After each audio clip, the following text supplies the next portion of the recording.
আলো ধ্বনি Rahul sound service পরিবেশনায় Indranarayanpur মহিলা নাট্য গোষ্ঠীর কলাকুশলী শিল্পীবৃন্দ পরিচালনায় ইন্দ্রনারায়ণপুর ওয়েলকাম সোসাইটির সদস্য বৃন্দ।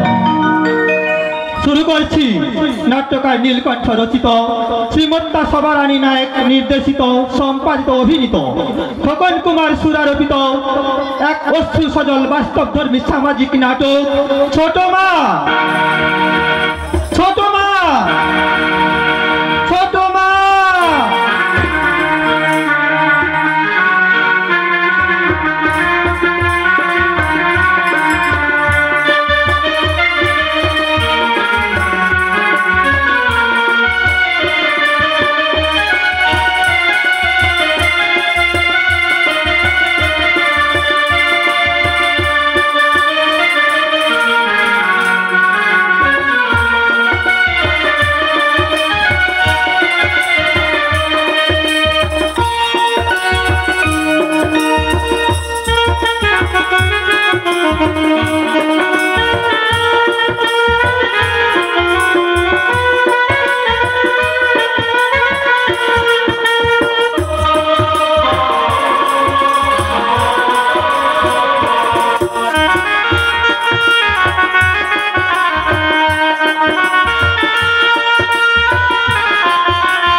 আমরা কোচবিহারে ছিলাম ভাই, মাত্র 3 মাস হলো এখানে বদলি হয়ে এসেছেন কর্তা। মেয়েটাকে একটু যত্ন করে পড়াবে, এমনি তোর মাথাটা খুবই সার। বদমাস মাস্টার আর দিদিমণিগুলো যুক্তি করে ক্লাসে 2 বছর রেখে দিল। মাস্টারদের কি দোষ বলুন? ছাত্রী যদি ভালো পড়াশোনা করে। না না, পরীক্ষা ভালোই দিয়েছে, কিন্তু ওখানকার দিদিমণিগুলো ভীষণ বজ্জা। আমার বেবি একটু সাজগোজ করে স্কুলে যেত, সেটা ওদের পছন্দ না, তাই ফেল করে দিল। তাই বলুন, যাই বলুন ললিতাদি, মুনমুনের যা আউট নলেজ আছে বেবির কিন্তু তাও নেই। ছোট মা নিজে সবকিছু শেখায় দিদিমণি। ছোট মা দারুণ আউট নলেজ আছে। ছোট মা বিএ পাস করেছে, তাছাড়া নিয়মিত সংবাদপত্র পড়েছেন ছোট মা। ছোট বাবুজি তোদের বিএ পাসের সার্টিফিকেট দেখিয়েছে। বিএ পাস না হাতি। ছি বেবি, মুনমুনের সম্বন্ধে এরকম মন্তব্য করতে নেই। বিএ পাস করুক আর না করুক, ছোট বাবুজির যে অনেক বিষয়ে আউট নলেজ আছে সে সম্বন্ধে আমি নিশ্চিত। তুমি বলছো বেবির আউট নলেজ নেই? তা আউট নলেজ আছে কিনা দেখো। বলতো মা, বম্বে ফিল্মে সুপারস্টার কে? অমিতাভ বচ্চন। অমিতাভ বচ্চন কোন ছবি করতে গিয়ে আঘাত পেয়েছিল? কুলি ছবি। শুনলে সুমিত্রা, তুমি বলছো বেবির আউট নলেজ নেই, তা নিজের কানে শুনলে তো। 2টো করে সিনেমার কাগজ আমাদের বাসায় রাখা হতো মেয়ের জন্য। এরা কিছু জানে না মাম্মি। তার ছবি থেকে যখন জিজ্ঞাসা করলাম, বলো তো উত্তম কুমার কটা বিয়ে করেছিল? হ্যাঁ করে রইল। 5 বছরের বাচ্চারাও জানে।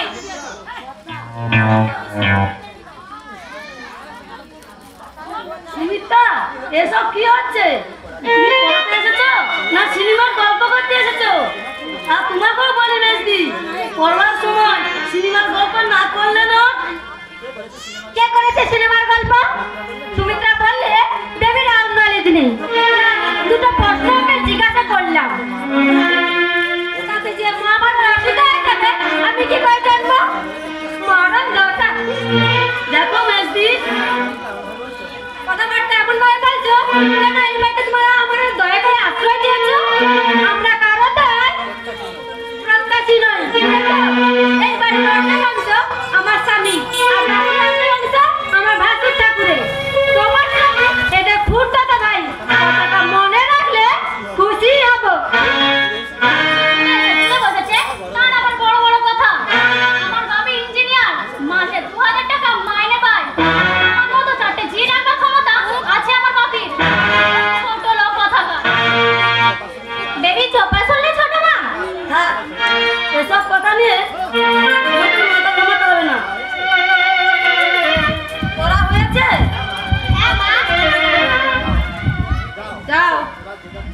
যার ঘরে গিয়ে পড়তে বসো।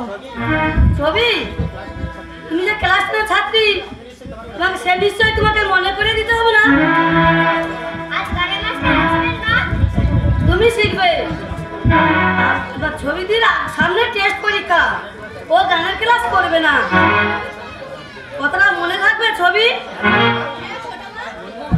মুনমুন, অঙ্কটা ভালো করে দেখে নিয়েছো? নিয়েছি মা। রাত্রে আমি অঙ্ক বসাবো, যদি না পারো মা তাহলে বলে দিলাম, যাও ঘরে গিয়ে মন দিয়ে অঙ্ক বসো। চল মুনমুন।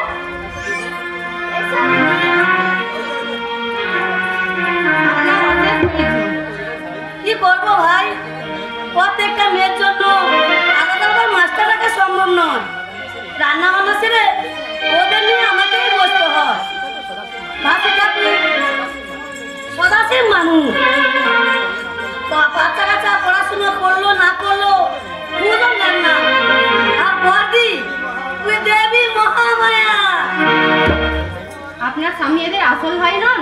না ভাই, এরা পুতো তো ভাই। ছোটবেলায় মা বাবা মারা যায়,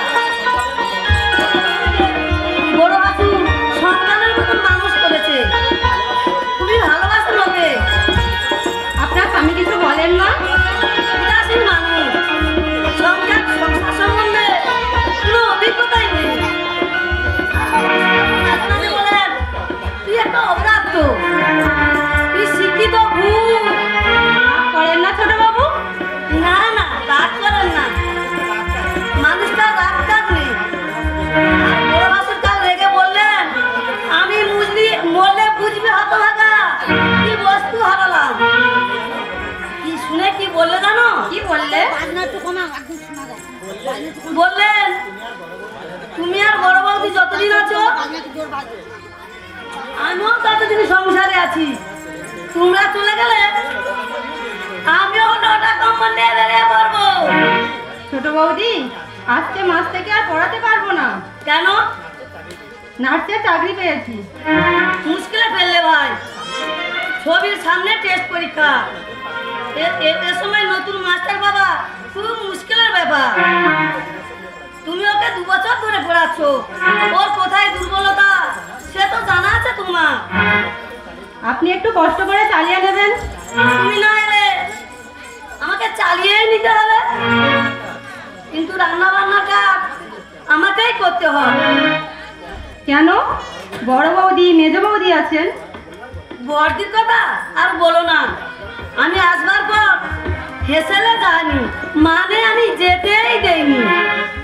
আর মেজদি সবে নতুন এসেছে, কার কি প্রয়োজন বুঝতেই 2 মাস লেগে যাবে। এর সংসারে অনেক ঝামেলা ভাই, বড় ভাসুর ঝাল সহ্য করতে পারে না। আমার বর্দি খুবই ঝাল খায়, আর ছবি ডিম মাংস পেঁয়াজ কিছুই খায় না। আলাদা আলাদা আপনাকে রান্না করতে হয়? কি করবো বলো, অভ্যাসটা তো বদলাতে পারবে না। চন্দ্র মনে বড় ভাসুর কষ্টপাতা না হলে ভাতি মুখে তুলে না। আর মেজ ভাসুর তাই তার সুপ্ত। আর অবশ্যই আমার মুনমুনে অবশ্যই কোনো ঝামেলাই নেই, ডাক ভাত দাও খেয়ে উঠে যাবে। হ্যাঁ, মুনমুন খুব শান্ত মেয়ে। শান্ত না হলে বিপদে যে পড়বো। ওর বাবা সংসারে 1 টাকা দেয় না, মেয়ে যদি বায়না ধরে কথা উঠতে পারে তো সেইভাবে আমি ওকে তৈরি করেছি। তুই নাকি মেজ বউকে অপমান করেছিস? আমি? হ্যাঁ, ললিতা তো তাই বললো। তুই ওকে বলেছিস গল্প করতে হয় নিজের ঘরে গিয়ে করো। কেন কেন তুই এখন বলবি? এটা আমার ঘর, তাই বলে ললিতা আমার ঘরে বসে গল্প করতে পারবে না? তুই তাকে বলবি চলে যাও? দেখো বর্দি, চুপ কর, সবই তো তোর সর্দারি করা চাই। আমি পাচ্ছি না বলে পুরো সংসারটা তোর হাতে আমি দিয়ে দিয়েছি। ভাসুর তোকে টাকা পয়সা তোর হাতে তুলে দেয়, তাই বলে তুই বড় যাকে অপমান করবি? কি আশ্চর্য, তুমি তো একবারই বলে যাচ্ছ, আমার কথা শুনবে তো? কি শুনবো কি শুনবো? তোর আবার কথা কি? বড্ড মুখ। না বাবু, মেয়ে ছেলে এত তেজ ভালো না। কাল নাকি তুই মোহনের কান ধরে উঠবোস করিয়েছিস। কেন? 18 বছরের ছেলে, কলেজে পড়ছে, তুই তাকে কান ধরবি? কেন কান ধরে উঠবোস করেছি? তোমার আদরের দুলাল মোহন বলে না? সে কি বলেছে? যে ছোট মা আমার কান ধরেছে, আমাকে বলেছে মুনমুন। তোমার আদরের দুলাল মোহন প্রথম পরীক্ষায় ফেল করছে, কোন লজ্জায় সে সিনেমা দেখতে যায়। সেই জন্য আমি কান ধরে উঠবোস করেছি এবং বলে দিয়েছি এবার পরীক্ষায় ফেল করলে পিঠে চেলা কাঠ ভাঙবো। শুনলে শুনলে সুমিত্রা, এত বড় ছেলে তাকে মারবে লক্ষ্মী জানি। দেখো বর্দি, ছেলে মেয়েদের আদর দেবে খাবার বেলা, কিন্তু পড়াশোনার সময় তুমি মাথা গোলাতে আসবে না। 1 বছর ফেল হলে তখন কি হবে? 1টা বছর পিছিয়ে যাবে তো। কি জ্বালা! ছোট বৌদি ঠিকই বলেছেন, লেখাপড়ার জন্য ওইভাবে ওদের পড়া হতে হয়।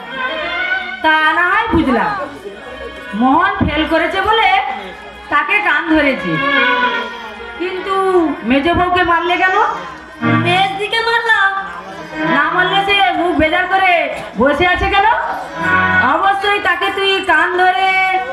ও তোমাকে নিয়ে পারছি না বর্দি। ভাসুর কত বলে রাঁচি নয় মানকুন্ডিতে পাঠানো উচিত। বললো যা, আমি রাঁচি যাবো কেন? যাবে মাথা ডাক্তার দেখাতে, তোমার মাথায় পোকা আছে। শুনলে শুনলে ভাই, তুই বড় যা, তোর মায়ের বয়সী, আমাকে বলছে মাথার পোকা আছে। এমন বড় যা পেয়েছিলি বলে বেঁচে গেলি, অন্য কেউ হলে বুঝিয়ে দিত কত ধানে কত চাল। ছোট বৌদি কিন্তু আপনাকে একটু ভক্তি শ্রদ্ধা করেন।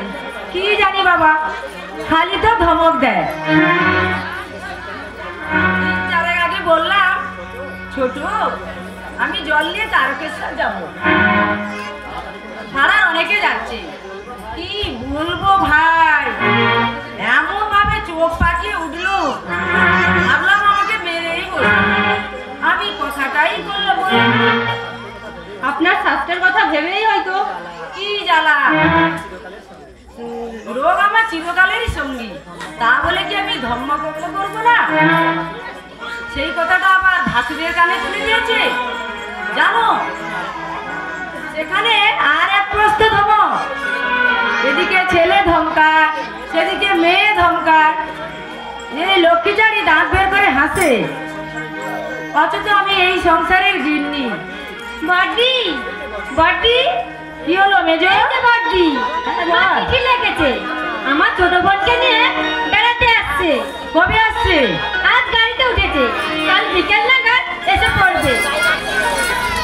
ও তোমার বড় বোনের বাড়িতে ছিল না তোমার মা আর বোন? হ্যাঁ, আর এই শাশুড়িটা নম্বরই শয়তান, তাই মা বোনটাকে সঙ্গে নিয়ে চলে আসছে পাটনা থেকে। অথচ জামাইবাবু বলেছিলেন কুমকুমের বিয়ে তিনি নিজেই দেবেন। বড় বৌদি আসছে মাস থেকে আমি কিন্তু আর পড়াতে পারবো না, ছোট বৌদিকে বলে দিয়েছি। তোমার বিয়ে ঠিক হয়ে গেছে নাকি? না না, নার্সের চাকরি পেয়েছি, 7 দিন পরে জয়েন করতে হবে।